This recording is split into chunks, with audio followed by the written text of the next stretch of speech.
En este video vamos a desarrollar, digamos, una fórmula un poco más exacta para calcular, digamos, la potencia de salida, y vamos a comenzar por ahí. Si no da tiempo vemos alguna otra cosa más.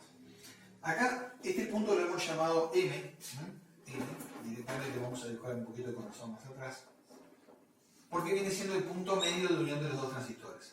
En condiciones normales, acá en este punto medio, la tensión sería la mitad de la fuente. Entonces nosotros podríamos decir que Bm, acá Bm, debería ser igual a BCC sobre 2. BCC sobre 2. BCC sobre 2. Hasta ahora nosotros en los cálculos de potencia no hemos tenido en cuenta, digamos, el voltaje colector-emisor de los transistores de salida. Ese voltaje colector-emisor de los transistores va a depender del tipo de transistor que se esté utilizando, de la potencia de salida del amplificador y de la corriente que circula a través de los transistores, digamos, hacia la carga. Ese voltaje colector-emisor típicamente va a andar aproximadamente desde 0,2 volt hasta, en algunos casos, medio volt y a veces un poco más, dependiendo de la potencia del equipo y de qué corriente circule por los transistores respectivamente. Pero sabemos que como mínimo va a ser típicamente 0,2 volt y seguro puede ir fácilmente hasta 0,5 volt en cada transistor. Por lo tanto, a veces no es tan despreciable, si uno quiere un poco de exactitud, digamos, en el cálculo de la potencia de salida, no es tan despreciable el voltaje colector-emisor.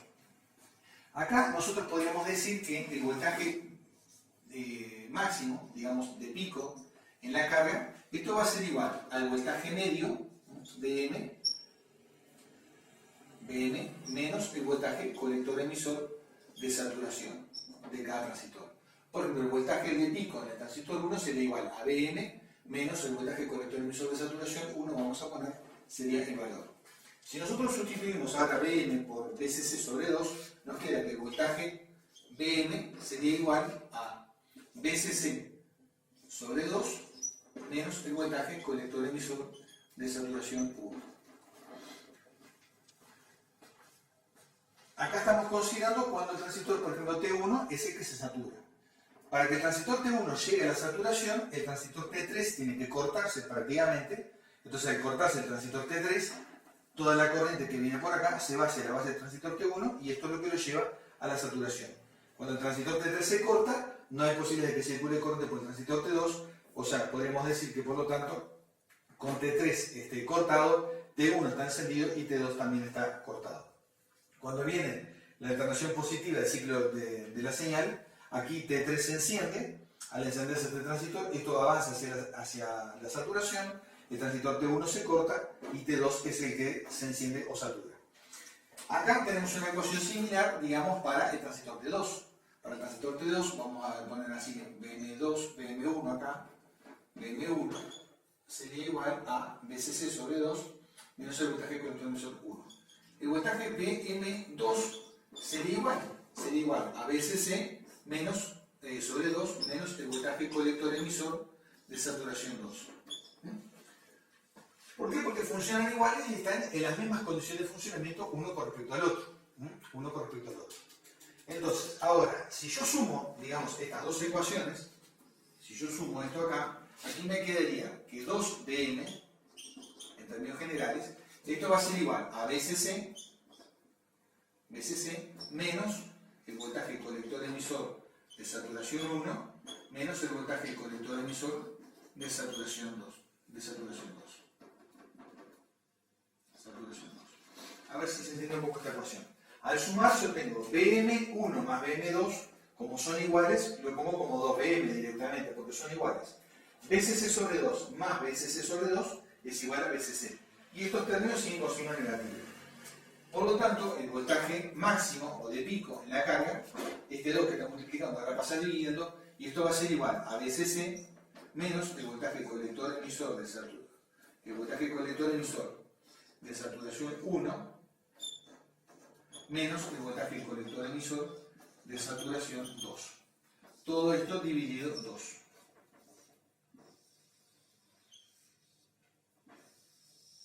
Entonces ahí tenemos una fórmula práctica para calcular el voltaje de pico en la carga, el voltaje máximo, para cualquiera de los dos transistores o sea, el voltaje de pico genérico, digamos, en la carga, el voltaje máximo de señal en la carga, o sea, el voltaje de pico, teniendo en cuenta el voltaje colector emisor de los transistores de salida.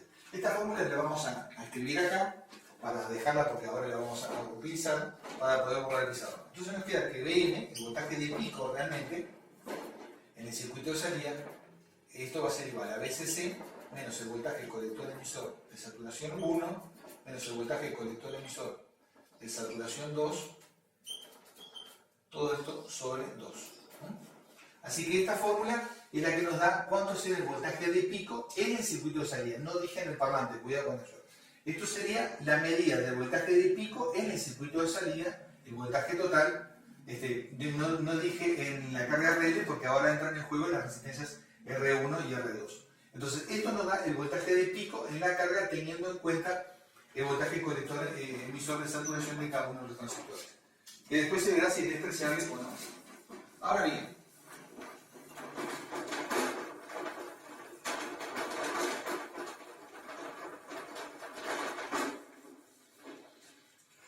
nosotros vimos anteriormente que, digamos, la potencia de salida de su cero, esto es igual a V máximo, voltaje en la carga máximo, VL máximo, por, vamos a ponerlo así más fácil, vamos a poner VL máximo, por la corriente en la carga máxima, o de pico, sobre 2.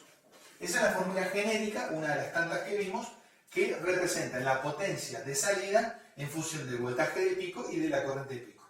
Voltaje en la carga máximo por eso L máximo sobre 2. ¿Ah? Ahora bien, ahora nosotros podemos calcular, digamos, la potencia, digamos, en la carga, o mejor dicho, podemos calcular acá el voltaje BL máximo de pico. O sea, acá yo lo que quiero es averiguar cuánto es el voltaje de pico, ahora sí, directamente en el parlante. En el parlante. Acá voy a tener que plantear este circuito que está acá. Y esto va a ser igual al voltaje de pico, vamos a poner así, mejor dicho. Esta fórmula es la fórmula genérica que tenemos anteriormente, vamos a expresarla así. Esto será igual a V máximo por I máximo sobre 2. El voltaje en la carga, que es esta que está acá, de pico, esto sería igual a V máximo, al voltaje máximo de pico, por, digamos, RL sobre RL más RL. ¿Por qué? Porque yo a partir de cualquiera de los dos transistores, yo voy a tener un voltaje de pico en la carga. Pero ese voltaje de pico, cuando circule por ejemplo corriente por el transistor T1, eso va a ser un divisor de tensión entre la RL y la resistencia RL. Por eso decimos que hay que tratar de mantener RL lo más chica posible, porque no todo el voltaje de pico que va desde el emisor a tierra se va al parlante. Una parte de ese voltaje de pico queda en la resistencia R1.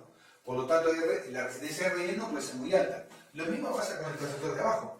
Esta resistencia no puede ser muy grande porque el voltaje desde el emisor hacia tierra, cuando la corriente está circulando en este sentido, una parte se queda en esta resistencia y la mayor parte se va al parlante. Si RE es demasiado grande, se pierde una parte. Entonces, lo que representa aquella ecuación es que el voltaje de pico, acá sería V, voltaje en la carga de pico, VLM, este voltaje que va hacia el parlante es un divisor de tensión en relación al voltaje de pico total entre la resistencia de RE y cada parlante.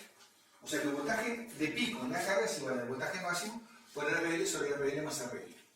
A la vez la corriente I sub L máximo en la carga, esto va a ser igual al voltaje VLM sobre RE más, digamos, RL. O sea, en una palabra,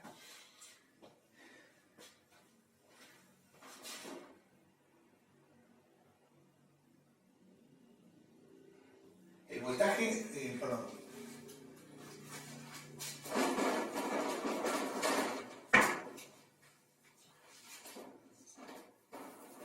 la corriente, el voltaje en la carga de pico, esto va a ser igual a el voltaje, la corriente de pico en la carga, la corriente de pico I sub L máxima en la carga, esto va a ser igual al voltaje de pico en la carga dividido RL más RE.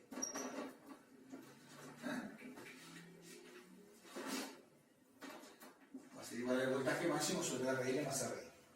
O sea, en una palabra, la corriente que circula de pico por la carga, esto es igual al voltaje máximo total dividido de las dos resistencias. Porque ahora la resistencia que ve el circuito es la suma de R1 más RL. Entonces, por lo tanto, la corriente de pico en la carga es igual al voltaje máximo sobre RL más RL. En este caso, tengo que tener en cuenta las dos resistencias.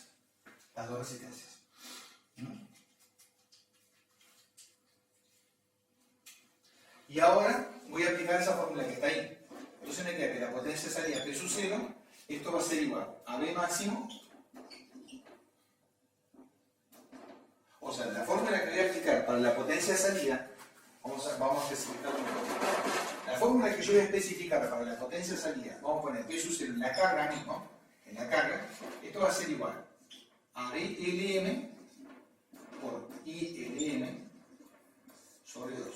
O sea, si yo quiero obtener la potencia realmente que se disipa en la carga mismo en el parlante, yo tengo que considerar el voltaje de pico en la carga por la corriente de pico en la carga sobre 2. Es esta misma fórmula, pero referido solamente al parlante, en una palabra, a la propia resistencia de carga. Y esto va a ser igual a el voltaje máximo por RL sobre RL más RE, ¿tá? Por la corriente de pico en la carga, que es igual a BM sobre RL más RE, todo esto por un medio. Vamos a explicar un poco la fórmula. Acá yo tengo voltaje en la carga de pico por corriente en la carga de pico sobre 2. Entonces, este término que está acá, esta parte de la ecuación, ¿esto representa qué? Esto representa BLM, que es esta fórmula que está acá. O sea, en una palabra, este término que está acá viene siendo este. Y este otro término que está acá, este otro término que aparece acá, esto viene siendo ILM. Y ese término viene siendo este que está acá. Como esto es BL máximo por IL máximo sobre 2, multiplicó por un medio. Entonces ahí es donde me quedó eso. Entonces ahora me queda que la potencia que salía P sub 0 en la carga, PL, esto va a ser igual. Ejecuto esto. B máximo por I máximo es igual a B máximo al cuadrado. Por RL dividido RL más RE por RL más RE es igual a ¿qué? RL más RE al cuadrado. Dividido 2, entonces sería 2 por RL más RE al cuadrado. Ahora sí, lo que tengo acá es una fórmula teórica, pero exacta, para el cálculo de la potencia de salida que contempla las pérdidas en las resistencias R1 y R2. ¿Tá? Acá en el cálculo, por ejemplo, si cada una de estas resistencias fuera 0,5 ohm, por ejemplo, y vamos a suponer que el parlante sería 8, vamos a poner un ejemplo, ¿no? Vamos a suponer que el voltaje medio, que ahora tenemos que calcular esa parte también, vamos a suponer que el voltaje medio fuera igual a 10 volts, ¿no? Vamos a despreciar esta parte por ahora, el voltaje colector emisor. El voltaje medio en este punto sería igual a 10 volts, ¿no? 10 volts. Por lo tanto, BM sería igual a 10 volts, sin tener en cuenta el voltaje colector emisor. Entonces, si BM fuera igual a 10 volts, en este caso la potencia de salida P sub N en la carga, esto sería igual a 10 al cuadrado, vamos a suponer que el parlante es de 8 ohms, ¿no? Y acá cada una de estas resistencias fuera 0,5. Sería por 10 ohms, que es la impedancia del parlante, todo esto dividido 2 por. Tengo 10 ohms en RL más 0,5 en la resistencia de emisor al cuadrado. Vamos a ver cuánto daría esto. Aquí tengo 10 al cuadrado. Perdón, puse 10 ohms en la impedancia del parlante. Vamos a poner 8 ohms, que es lo más común. 8 ohms. Así que tengo 10 al cuadrado 100. 100 por 8 tengo 800. 800 tendría acá. Dividido 8 más 0,5, 8,5. Aquí tengo 8,5 al cuadrado. Sería 72,25 por 2. Sería igual a 144,5. 144,5. Y esto me daría ahora finalmente 800 dividido 144.5, y esto me daría 5,53 volts. Esa 5,53 volts sería la máxima potencia teórica que daría esta etapa, todavía sin tener en cuenta los voltajes colector emisor de saturación de cada transistor.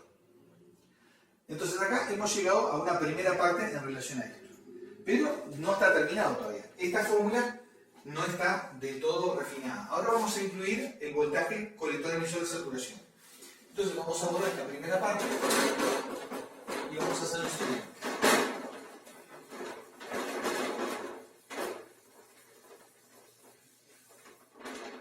Acá simplemente lo que vamos a hacer, vamos a sustituir donde dice B máximo por el valor que tenemos calculado acá. Entonces nos queda finalmente que la potencia de salida en la carga, esto va a ser igual. En lugar de B máximo al cuadrado, ponemos esta fórmula que está acá. Entonces esto sería igual a.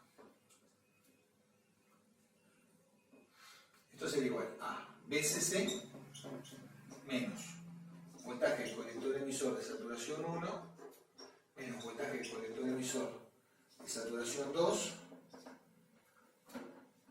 1. Todo esto dividido 2. Todo eso que acabo de escribir viene siendo B máximo. Todo esto al cuadrado por RL, y ahora dividido lo que está en el denominador. 2 por RL más RE al cuadrado. ¿Ah? Entonces, ahora, si ejecutamos lo que está acá arriba en el numerador, lo ponemos al cuadrado, nos queda que la potencia de 0L, esto va a ser igual a. Esto va a ser igual a BCC menos, podríamos poner 2 voltaje de colector emisor de saturación, porque estamos suponiendo que los son iguales, al cuadrado, dividido 2 elevado al cuadrado es igual a 4, todo esto por RL, y todo esto ahora dividido 2 por RL más RE y todo esto al cuadrado. Ahora bien, ahora multiplico este 4 por este 2 y me queda que la potencia de salida P0L finalmente en la carga, esto va a ser igual a BCC menos 2 por el voltaje del colector emisor de saturación, suponiendo los transistores igualitos, que como tiene que ser, al cuadrado, por RL sobre 8 por RL más RE al cuadrado. Ahora sí tenemos una fórmula final para el cálculo de la potencia máxima teórica en este circuito. Esa fórmula sería la que contemplaría por lo menos el voltaje colector emisor de los dos transistores y también la resistencia RI, la incidencia que tiene en el circuito. Ahora vamos a suponer, para este mismo ejemplo, vamos a suponer, por ejemplo, con esa fuente de 20 volts, vamos a suponer que el voltaje colector emisor fuera 0,3 volts, por poner un pequeño ejemplo. Entonces vamos a suponer que P0N sería igual a, en este caso sería 20 volts, menos 0,3 en cada transistor por 2 sería 0,6 volts. Sería 0,6 volts. 0,6 volts, todo esto al cuadrado por 8, que es la resistencia del parlante, dividido 8 por, aquí tengo 8 ohm más 0,5 ohm al cuadrado. Entonces, en concreto, en este caso casualmente, porque el parlante es de 8 ohm, este se va con este porque es un 8 multiplicando y 8 dividiendo, y nos quedaría solamente el numerito que está abajo. Así que vamos a sacar la cuenta. ¿Cuánto sería? Tendríamos 20 menos 0,6, sería 19,4 al cuadrado. Esto nos da 376 arriba, 376,36, y abajo dividido. Tengo 8,5 al cuadrado, 8,5 al cuadrado, 72,25. 72,25. Así que ahora dividimos lo anterior. Tengo 376,36 dividido 72,25 y esto me daría 5,2 volts. Observen que este resultado es bastante similar al que obtuvimos anteriormente. Acá supusimos el voltaje colector emisor de cada transistor de saturación 0,3 volts. Por lo tanto, es lo que tenemos acá, 0,6 volts entre los dos. La fuente en 20 volts, el parlante 8 ohm, la resistencia de carga, y estas resistencias de 0,5 ohm cada una. Entonces ven que cuando no tuvimos en cuenta el voltaje colector emisor, la potencia nos daba 5,53 watts. Cuando tuvimos en cuenta el voltaje colector emisor, 5,2 watts. Y ahí está contemplado, en cualquiera de los dos casos, el efecto de las resistencias de emisor RE. Bueno, con esto damos por concluidos los cálculos de potencia, por ahora, por lo menos en este tipo de amplificadores, y ahora nos vamos a centrar un poquito en otros detalles, como por ejemplo, un poco más esta parte, otros métodos para separar las bases de los transistores, y también vamos a ver las salidas, las etapas de potencia con par Darlington y algunas limitaciones típicas que tienen este tipo de circuitos. Y finalmente después vamos a plantear algún video vamos a explicar el funcionamiento de algún circuito integrado de potencia típico, como muchos de los que se utilizan actualmente, como los TDA 2030 y el TDA 2003, por ejemplo, que son integrados que tienen muchos años de existencia en el mercado, pero que se siguen utilizando mucho. Por poner un par de ejemplos de algo práctico, ¿no? Bueno, de momento entonces en este video sería todo y esta parte va quedando terminada.